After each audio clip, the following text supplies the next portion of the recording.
My name is Jacob Wren, and my new book is called Rich and Poor.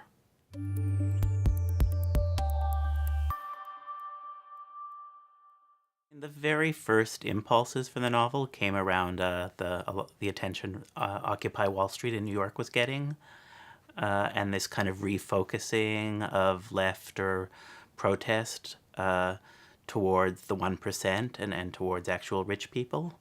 And definitely something I read right at the beginning around that time was David Graeber's book, Debt, The First 5,000 Years, where he talks a lot about how one of the things that really struck me in that book was he introduces it with a conversation he's having at a party, and a woman is talking about a country that is in debt, and she says, like, everyone has to pay their debts. And he thinks that's not even true within conventional business logic, because if everyone had to pay every debt, there'd be no incentive for banks to choose people who can pay. They would just give loans to anyone, whether they could pay or not. So part of the idea, even in the most conventional, boring business world, is that is being undermined by this kind of obsession we have with money and debt and some sort of moral quality about debt and whether you should pay it or not. And it really just then you start thinking, like, okay, how many billionaires are there in the I actually don't know the number, but how many billionaires are there in the world actually, and could we just kill them? And I don't actually think that would solve anything, except maybe make me feel a little bit better. But then I started reading kind of every popular business book I could get my hands on.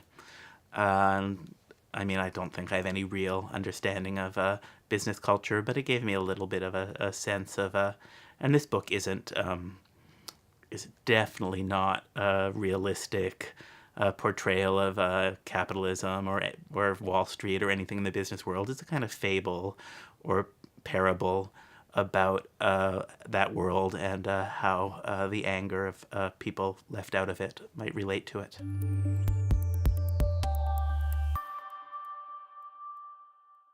There's a character known only as one who's a billionaire, and as the book progresses, he kind of becomes all of capitalism.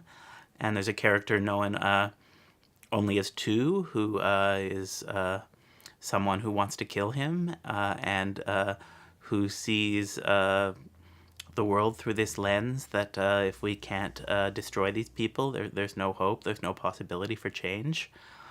And we cut back and forth between one and two as the book takes us in places that I didn't know it was going to go when I started writing it. And it is this, I mean, maybe one of the things I would say is both characters are probably much more self-aware than maybe any real person would be. So the billionaire is constantly reflecting on capitalism and his place in capitalism and what capitalism means, as is the man who wants to kill him. And not only that, but they're both quite unreliable as narrators. So like I'm making up the book as I go along, they are also both making up their understanding of the situation as they go along.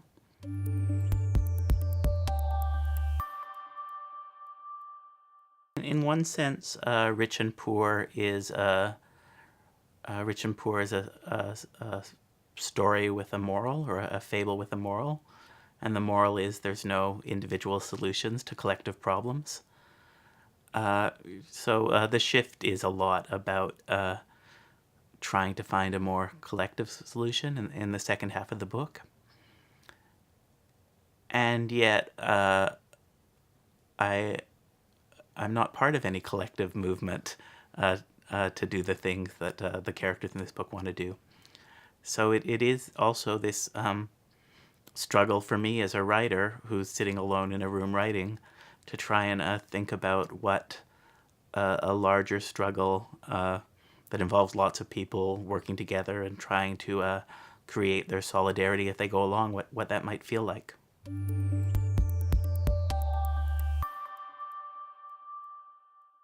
My greatest fear in life as a writer, as an artist, is that I'm doing a kind of empty formalism.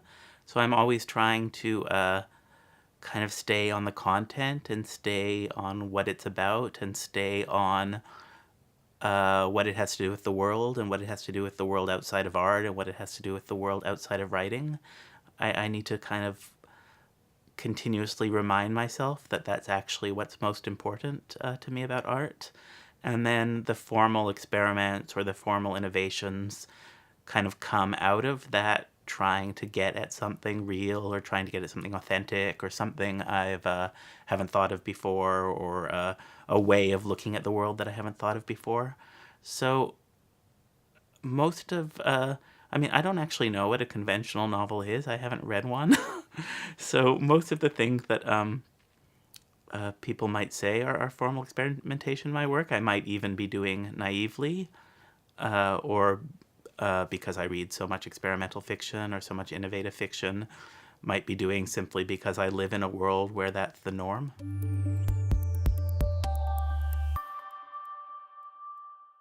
My definition of a novel is a kind of question you want to struggle with, and the struggle takes whatever form it takes as you're writing and trying to surprise yourself. And there were moments when I was writing Rich and Poor where I thought, can we go somewhere else? Can we jump to another place? And I didn't want to jump, and it wanted to stay. It wanted to stay with this struggle between one man who wants to kill another and save humanity in the process.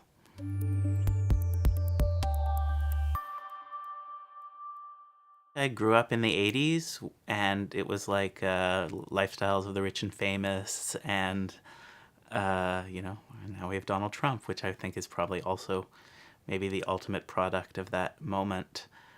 And Margaret Thatcher and Ronald Reagan, and really a feeling that activism wasn't working, protest wasn't working. I mean, maybe some of the activism around AIDS was incredibly inspiring and effective, but anti-capitalist, and the battle in Seattle and the anti-globalization movement, it all seemed to try to change the discourse, but then the mainstream media would kind of push the discourse back to where it should be. And I do feel the Occupy movement was the first moment I witnessed in my life where activists changed the way we talk about these questions.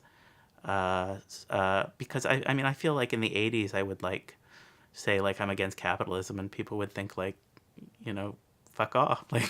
People would think, what are you talking about? Capitalism is great, or there's nothing else, or the Berlin Wall just fell. What's going to happen?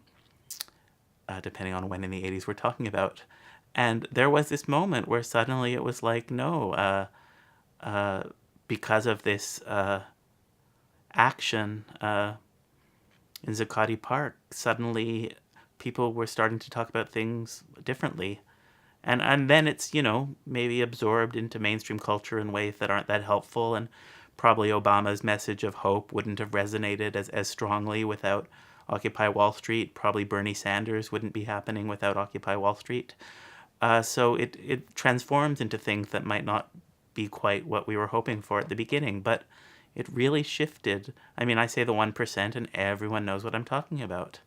And that would have never happened before. It really shifted how people understand what's actually happening.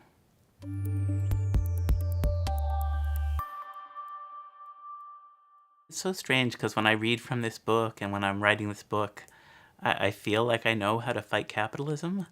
But then when I'm not reading from the book, I suddenly feel no, I don't actually know how to fight capitalism. And it is something that I find both energizing and not energizing about the space of art or the space of writing, where it does kind of create a very alive, electric space to question things and to unravel things in your questioning of them. And then you leave the space of art, and how much of it can you take with you? I mean, I hope some of it, but I always wonder how much.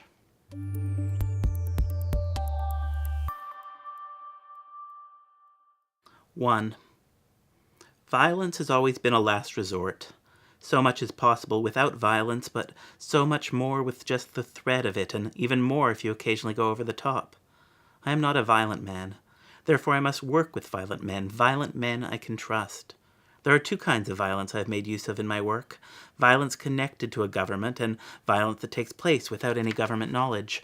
Both have their very specific but separate strategic dangers.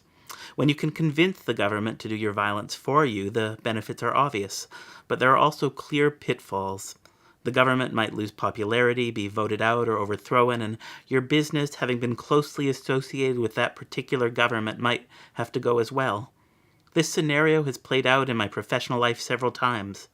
However, even if this were to happen, all is not lost, because there is still the possibility to convince the new government to continue working with you. Violence without the use of government is considerably more costly, since all expenses are your own, but what you lose in the form of money you gain in agency and independence. If all of this sounds too abstract and perhaps heartless, one would be correct in assuming that I have seen very little violence firsthand. I mention these facts because I believe something similar happens to all of us. You drive your car knowing it is disastrous for the environment and yet continue to drive anyway. You drive your kids to school knowing the very car you're driving them in will make their future more environmentally precarious. You read the newspaper and feel the things within it that disturb you are completely disconnected from your daily actions when they are not. If you dedicated your life to changing just one of them, something might budge. But you don't, because you don't feel that strongly about it. You think it's terrible, but not so terrible you are ready to drop everything and take action. Myself, I would prefer to run my business without any recourse to violence, but also I have to admit I don't feel that strongly about it. And if I were to do so, it would be impossible to remain competitive. Profits would suffer. Like all of us, the assholes, I have a responsibility to my shareholders. 2. There is, of course, a reason, an incident behind my desire to kill him. I was not born poor, I became poor. Not as a direct result of his actions, but more indirectly through grief. I experienced a grief so severe I could not work, think, or exist. This period lasted for about 10 years, and I remember very little of it. But there is one thing I remember with absolute clarity. During the years of oblivion, I stopped reading literature and stopped reading philosophy. I would occasionally read the newspaper, but never managed to get very far. The news all seemed too far away. What I did start reading was corporate shareholder reports. By the end of 10 years, just before I was evicted, my apartment was packed with them. I would go to business chat sites and post notices asking stockholders to send me their old ones, that I was collecting them, and literally hundreds started arriving in the mail. Clearly the stockholders had no idea what to do with them, were happy to see them go, forests and forests of the stuff. I would read them obsessively against the text as if every proudly announced profit concealed an environmental crime or worse, as if they were not documents of enrichment, but of destruction. There was a great deal of truth to my analysis, but this activity was unfortunately not good for my mental health. It was a way to drive myself insane with anger, and it worked. I spent God knows how many years driving myself mad in precisely this manner, and might still be doing so today if I had not been forced to leave the apartment. Sometimes the things that harm us most are also our saviors. With the eviction at the forefront of my mind, I started piling up the reports in the alleyway behind my building. It took me an entire week to move them all. I couldn't believe how many I had collected, or how big the eventual pile was, like a mountain of pure greed. The night before they kicked me out, I set fire to the mountain and watched it burn for 5 hours. I expected fire trucks and police, but none came. I expected the whole city to burn, but the flames kept to themselves, much like the neighbors who I suppose decided to mind their own business and not call the police. As I watched, I imagined it was the corporations themselves that were burning. Their headquarters, the CEOs, the private security companies hired to protect them. I imagined that for every forest that was clear-cut, one corporate headquarters building burst into flames as if by magic.